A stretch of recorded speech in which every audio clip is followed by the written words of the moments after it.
Hello everyone, welcome you all in my skin disease series. Myself Dr. Vijaya Thakre Nandurkar from Nandurkar Hospital, Pauni, district Bhandara. Today we are going to discuss about one more skin problem, that is eczema. आपण ज्याला मराठीमध्ये इसबगोल म्हणू शकतो, कोणी इसबे म्हणते किंवा बावची पण म्हणतात. हा एक असा आजार आहे ज्याच्यामध्ये खूप सिव्हिअर इचिंग, खाज हे त्याचं प्रमुख लक्षण असतं. एक्झिमा याचे खूप प्रकार आहेत वेगवेगळे आणि टेक्निकली जर आपण बघितलं तर त्याचे दोन मुख्य प्रकार आहेत. एक म्हणजे ॲलर्जिक कॉन्टॅक्ट डर्मॅटायटिस आणि दुसरा आहे इरिटंट कॉन्टॅक्ट डर्मॅटायटिस. एक्झिमा हा कुठल्याही कारणामुळे होऊ शकतो आणि मोस्टली पुष्कळ केसेसमध्ये आपण बघतो की एक्झिमा हा जेनेटिकही असतो. एक्झिमा म्हणजे आपण इसबगोल किंवा बावची ज्याला म्हणतो, ज्याच्यामध्ये खूप सिव्हिअर इचिंग असते, खाज असते. जिथे तो तयार होतो तिथे शरीराच्या कुठल्याही पार्टवर तो होऊ शकतो. छोट्या मुलांपासून तर वयोवृद्धांपर्यंत केव्हाही कोणत्याही वयामध्ये तो होऊ शकतो.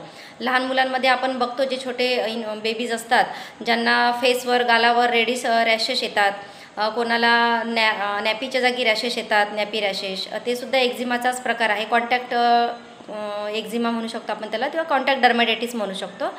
काही जणांना जसं काही कानातले वगैरे घातलं तर त्याच्या इरिटेशननीसुद्धा जसं इयर लोबला पण इन्फेक्शन तयार होतं. कोणाला जर कुंकू लावत असतील किंवा बिंदी टिकलीच्या जागी पण इन्फेक्शन तयार होते, खूप सिव्हिअर इचिंग राहते. कुंकू लावलं का लगेच तिथे लालसरपणा तयार होतो, खूप वदरून आल्यासारखं होते, खूप खाज येते, ते सुद्धा कॉन्टॅक्ट डर्मॅटायटिस. कोणाला जसं बांगड्या घातल्या आहेत किंवा कोणी काही गळ्यामध्ये नेकलेस घातला आहे, बिलकुल तेवढ्या पार्टमध्येच खूप सिव्हिअर इचिंग आणि रेड रॅशेस तिथे तयार होतात. जेवढ्या जागी बँगल्स आहे किंवा वॉच घातली आहे त्याच्यानी, कोणाला साध्या चप्पलनी किंवा जुतीनीसुद्धा जेवढ्या भागामध्ये त्याचे बेल्ट आहे तिथे खूप सिव्हिअर इचिंग होणार, खूप रेडनेस होणार, असं रक्त लागेपर्यंत तिथे खाज सुटते, खूप ड्राय स्किन होते, कधी कधी स्केल्स पण निघतात. हे कॉन्टॅक्ट डर्मॅटायटिसचा प्रकार आहे. आणि सेकंड जो प्रकार आहे तो म्हणजे इरिटंट कॉन्टॅक्ट डर्मॅटायटिस. याच्यामध्ये इरिटंट हे कुठल्याही प्रकारचं असू शकते. मग ते इरिटंट साबणही असू शकते, कोणाला साबणची पण ॲलर्जी असू शकते, डिटर्जंटची ॲलर्जी असू शकते, पोलन ग्रेन्सची ॲलर्जी असू शकते, डस्टची ॲलर्जी असू शकते, स्मोक, पोलन ग्रेन्स म्हणजे आपण त्याला परागकण म्हणतो, त्याची पण ॲलर्जी असू शकते. ज्यांचं माझ्याकडे पुष्कळ पेशंट येतात जे मिस्त्री काम करतात किंवा जे बांधकामाशी रिलेटेड काम असते तर सिमेंटशी कॉन्टॅक्ट येतो, तर त्याच्यामुळे सुद्धा होते. म्हणजे ऑक्युपेशनल हजार्ड त्याच्यामध्ये हा एक्झिमा मोडतो. त्याच्यानंतर कोणाचं केमिकल यूज असेल, कोणत्या ऑइलशी जास्त कॉन्टॅक्टमध्ये येत असतील, जसं कोणाचं मेकॅनिकचं काम आहे, गाडी रिपेरिंगचं काम आहे, कंटिन्यू ऑइल लागलेलं असतं, ग्रीस लागलेलं असते हाताला, तर त्याचीसुद्धा ॲलर्जी असू शकते. तर असे दोन प्रकार हे एक्झिमाचे असतात, म्हणजे कॉन्टॅक्ट डर्मॅटायटिस आणि दुसरा इरिटंट डर्मॅटायटिस.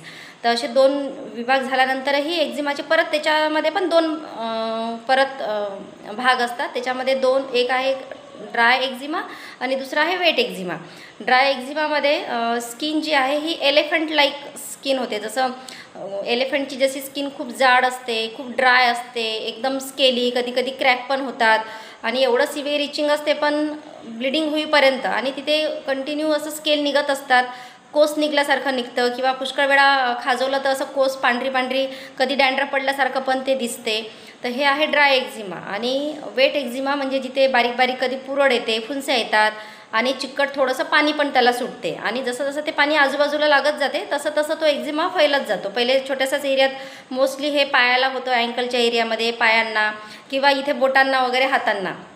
ज्यांचं साबणसोबत जास्त यूज आहे किंवा डिटर्जंटमध्ये यूज आहे. पुष्कळ जण कूक आहेत माझ्याकडे येतात ज्यांना हा असा प्रॉब्लेम आहे.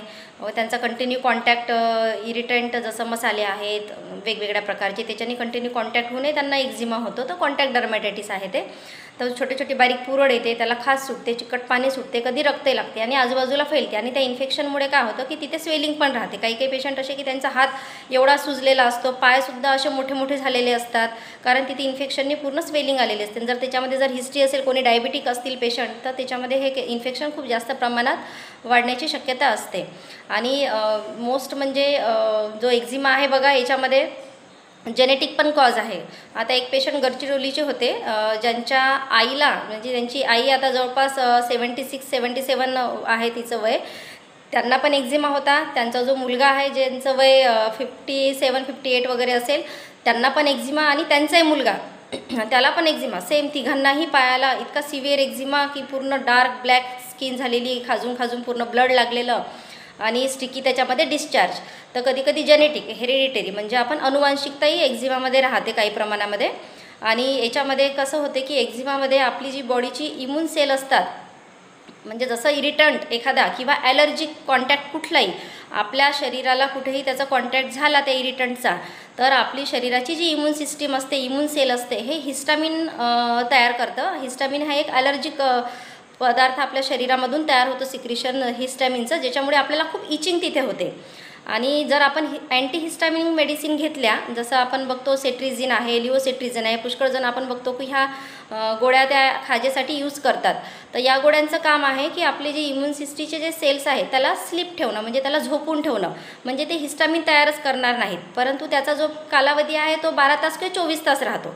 म्हणजे मेडिसिन घेतल्यानंतर त्याचा पिरियड 24 तासापर्यंत तुम्हाला इचिंग नाही होणार.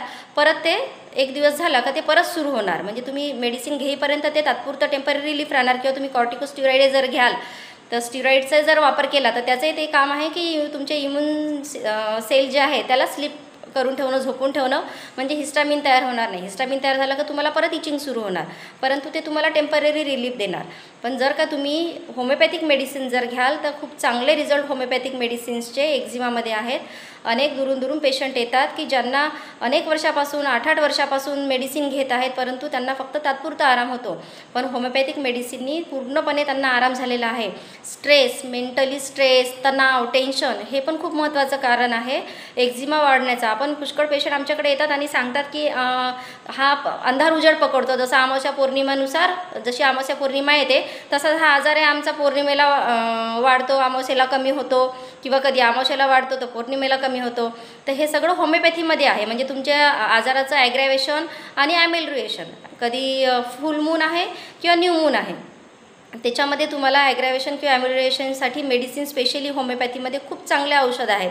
जर तुम्ही होमिओपॅथिक ट्रीटमेंट एक्झिमासाठी जर घेत असाल इसबगोल बावचीसाठी, तर तुमचा जो आजार आहे तो पूर्णपणे जडापासून जाईल. आणि मेंटल स्ट्रेस, तणाव जर तुम्हाला असेल तर सोबत तुम्ही योगाही करा, तर खूप चांगला रिझल्ट त्याच्यामध्ये मिळेल. आणि हा आजार असा आहे की तुम्ही मेडिसिन घेऊन थकून जातात, मेंटली, फिजिकली आणि आर्थिकदृष्ट्या पण पेशंट हा थकून जातो की मी खूप साऱ्या औषधी घेतल्या आहे पण मला तात्पुरता आराम होतो, परत तसं होते.